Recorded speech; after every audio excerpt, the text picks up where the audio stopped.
لك لبيك إن الحمد والنعمة لك والملك لا شریک لک۔ ابھی ہمارے دائیں جانب دیکھیے گا مکہ المکرمہ کا تاریخی قبرستان جنت المعلی، اور اس کی زیارت کیجئے۔ اور سامنے آپ دیکھیے گا سیدھے ہاتھ پہ تھوڑا سا اوپر گرین کلر کی جالیاں نظر آئیں گی۔ اس گرین کلر کی جالیوں میں اس بات کی نشاندہی ہے کہ یہاں پر حضرت بی بی خدیجہ الکبریٰ رضی اللہ تعالیٰ عنہ کا مزار مبارک ہے، اور یہ جنت المعلی کا قبرستان۔ یہاں پر حضرت عبد المطلب، حضرت ابو طالب اور بے شمار صحابہ کرام اور سرکار دو عالم صلی اللہ علیہ وسلم کے خاندان کے بے شمار لوگ یہاں موجود ہیں، اور سب ان کی آپ زیارت کر لیجئے اور درود شریف پڑھ لیجئے۔ یہاں پر دعاؤں کی قبولیت بھی ہے کہ اللہم صلی علی سیدنا و مولانا محمد و علی آل سیدنا و مولانا محمد مبارک وسلم علیہ۔ الحمدللہ رب العالمین الرحمن الرحیم مالک یوم الدین، ایاک نعبد و ایاک نستعین، اہدنا الصراط المستقیم صراط الذین انعمت علیہم غیر المغضوب علیہم ولا الضالین آمین۔ بسم اللہ الرحمن الرحیم، قل هو اللہ احد اللہ الصمد لم یلد ولم یولد ولم یکن له کفوا احد۔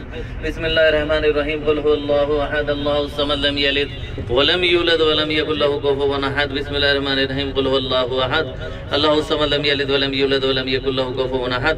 اللہم صلی علی سیدنا و مولانا محمد و علی آل سیدنا و مولانا محمد مبارک وسلم علیہ۔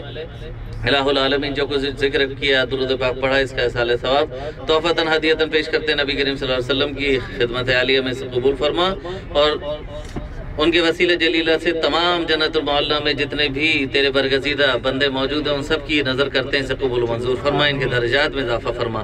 اس کے ساتھ ہی ہم یہ دیکھ رہے ہیں سیدھے ہاتھ پہ مسجد جن ہے، یہ یہاں واکنگ ڈسٹینس پہ ہے، یہ باب مروہ سے باہر نکلیں تو کچھ ہی فاصلے پہ یہاں پر آپ لوگ آ سکتے ہیں، اور مختلف وقتوں میں یہ نوافل ادا کر سکتے ہیں۔ ٹائم کی کمی ہوتی ہے اس لیے ہم یہاں نہیں روک سکتے۔ مسجد جن، رسول اللہ صلی اللہ علیہ وسلم یہاں پر، اور میرے لیفٹ سائڈ پہ دیکھیے گا یہ مسجد آپ کو نظر آ رہی ہے، مسجد شجر کے نام سے مشہور ہے۔ اس کے بارے میں ابھی آپ کو بتاتا ہوں۔ میں مسجد جن کے بارے میں آپ کو پہلے میں بتا دوں کہ یہاں رسول اللہ صلی اللہ علیہ وسلم تلاوت فرما رہے تھے، تو جنات کی ایک جماعت یہاں پر آئی، تو انہوں نے سرکار دو عالم صلی اللہ علیہ وسلم سے کلام پاک جب سنا تو انہوں نے سرکار دو عالم صلی اللہ علیہ وسلم کے ہاتھ میں بیعت ہوئے، اور اس جگہ کو مسجد جن کے نام سے پھر مشہور کر دیا گیا، اور یہاں پر مسجد قائم کر دی گئی۔ جنت المعلی کا قبرستان آپ کو یہاں سے بھی نظر آئے گا، یہ چڑھائی پہ آپ دیکھیں گے، یہاں سے رائٹ سائڈ پہ دیکھیں آپ کو جنت المعلی کے یہ قبرستان، جی ہاں یہ سب جنت المعلی کا قبرستان ہے۔ سلام پیش کر لیجئے۔ مسجد جن کی جگہ پہ مسجد جن بنا دی گئی۔ اس کے بعد مسجد شجر کا واقعہ آپ کو بیان کرتا ہوں کہ ایک صحابی رسول جو کہ اس وقت ایمان نہیں لائے تھے، رسول اللہ صلی اللہ علیہ وسلم نے ان سے کہا کہ ایمان لے آؤ، تو انہوں نے کہا کہ میں اس وقت ایمان لے کے آؤں گا جب یہ درخت سے آپ حکم دیں کہ آپ کے پاس آ جائے، اور یہ درخت آپ کے پاس آ جائے گا تو میں ایمان لے آؤں گا۔ تو رسول اللہ صلی اللہ علیہ وسلم نے ان صحابی سے کہا جس وقت وہ ایمان نہیں لائے تھے کہ میرا کہنا تو بات کی بات ہے، ایسا کرو کہ تم جا کے اس درخت سے کہہ دو کہ اللہ کے رسول صلی اللہ علیہ وسلم تمہیں بلاتے ہیں۔ اس شخص نے جو کہ اس وقت صحابی رسول نہیں ہوئے تھے وہاں پہ پہنچے اور درخت سے کہا کہ رسول اللہ صلی اللہ علیہ وسلم تمہیں بلاتے ہیں، تو وہ درخت اپنی جگہ سے اکھڑا اور چلتا ہوا بارگاہ رسالت صلی اللہ علیہ وسلم میں تشریف لے آیا۔ سبحان اللہ۔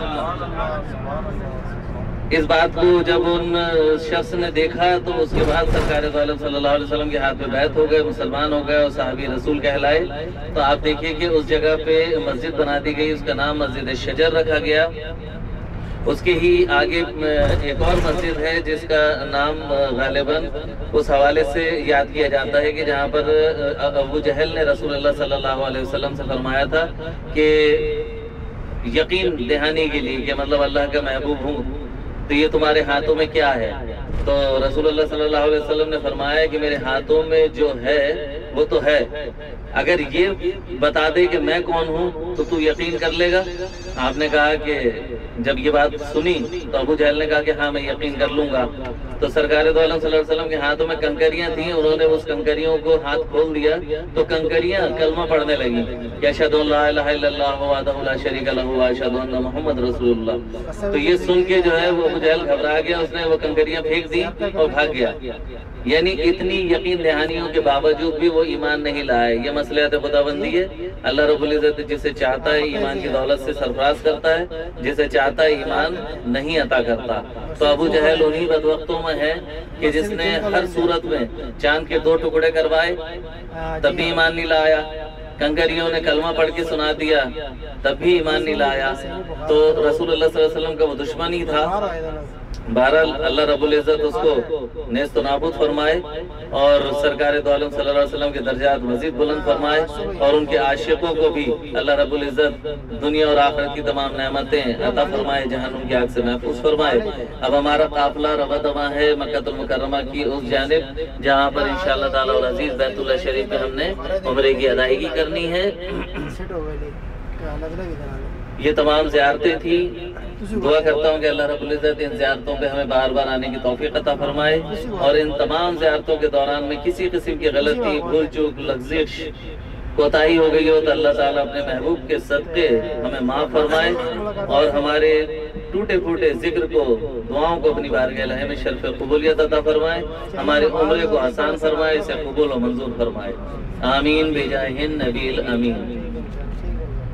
اللہم صلی علی سیدنا و مولانا محمد و علی سیدنا و مولانا محمد و بارک وسلم صلو علیہ۔ ایک بار تلبیہ شریف پھر پڑھ لیجئے۔ لبیک اللہم لبیک لبیک لا شریک لک لبیک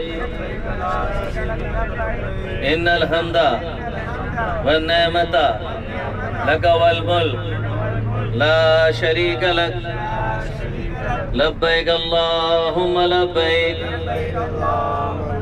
لبیک لا شریک لک لبیک ان الحمد والنعمت لک والملک لا شریک لک لبیک اللہم لبیک لبیک لا شریک لک لبیک ان الحمد والنعمت لک والملک لا شریک لک